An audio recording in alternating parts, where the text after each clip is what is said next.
Oakey is very laid back, very quiet, each to their own. Don't like to make much of a fuss. Oakey is a defence-based town. I mean, they accommodated the base there willingly. Oakey embraced defence, and the defence embraced Oakey. Look, it is part of us. It's as simple as that.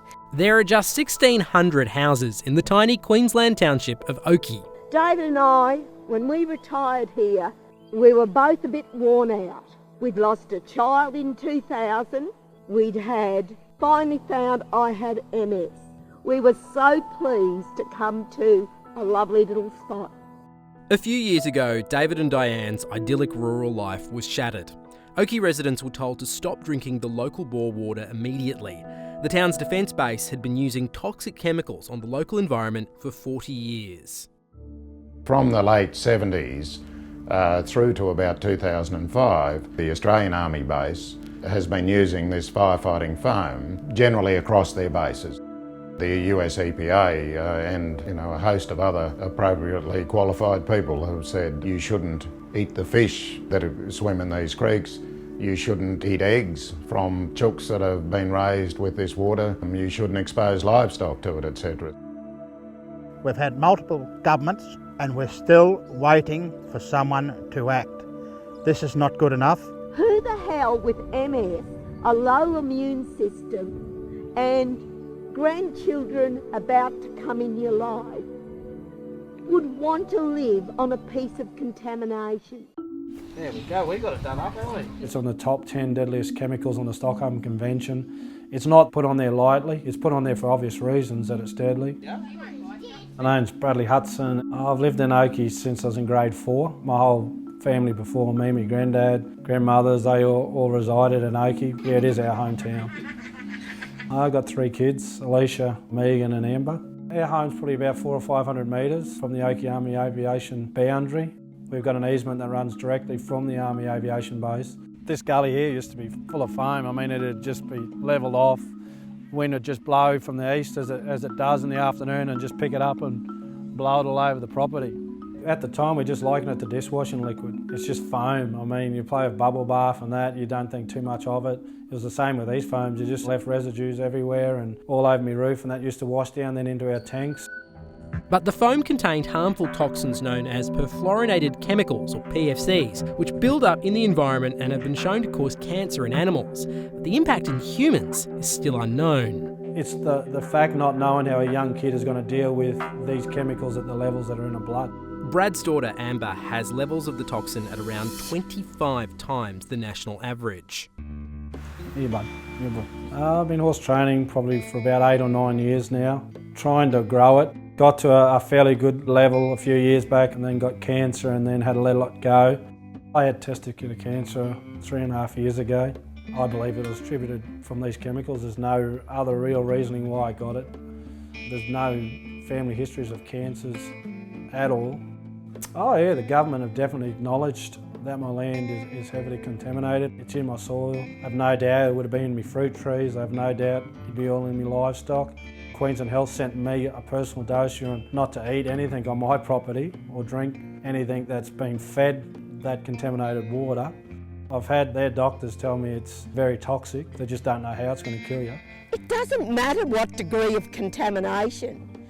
Contamination is contamination, and the Defence Force have contaminated us. We believe Oakey is probably one of the worst sites in the world in terms of its impacts. The town water was sourced there. People are so dependent on bores. There's another lady now that she's got one of these contaminated bores. She's just been now diagnosed with terminal cancer. While they work out if the chemical actually is harmful to humans, the government has announced $55 million to clean up contaminated defence sites and provide blood testing and counselling. Our concerns are for our grandkids and our kids. It's ruined our business. We can't stay here and be in the meat industry. Our whole base is worth nothing. We can't move, we can't sell, we can't borrow. We've never had a handout in our life. We've never asked for anything that we haven't worked for. We'd just like to be moved on, get a property that's very similar to what we've got here in a nice, safe location. We're talking about people who have worked incredibly hard all their lives, who have their superannuation effectively tied up in their properties, who are now just absolutely isolated, stranded. I'm in my mid-40s now and may have to just go bankrupt, walk away and start all over again. There's probably not too many days I don't shut my eyes at night and think about this damn situation we're in. Lots of people say, why don't you just pack up and go? But I don't fancy living under a bridge. I mean, you just can't walk away from a $750 million property and then go into debt and start again. I mean, it just doesn't happen.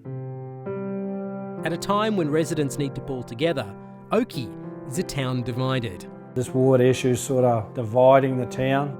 We have people that go downtown and get verbally abused by other people that have believed the army base that this contamination will just go away.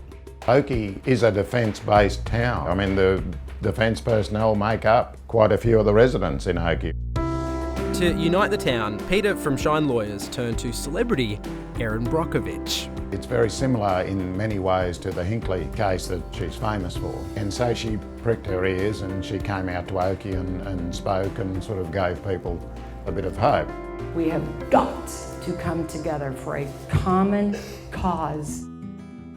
The Oakey fight back has already begun. Around 200 residents are banding together to mount a class action lawsuit against the Defence Department. Their lawyer believes that Oakey is just the tip of the iceberg. The toxic firefighting foam has been widely used. Defence said this could be the new asbestos. We're hoping not, but unfortunately that's what it looks like. It's going to be right across Australia. I think the problem's just going to snowball, it's going to escalate, and it's going to be in everyone's faces soon, and it's something that the government's just going to have to own up to and deal with. This contamination will keep spreading. It doesn't break down, it doesn't go away, it doesn't leave people's bodies. It's just morally absolutely corrupt not to say, hey, yes, we're sorry and we're going to make this right. What the hell is the government doing? I don't need to wait anymore. I just need to see the flaming checkbook so my life can start again. It's simple.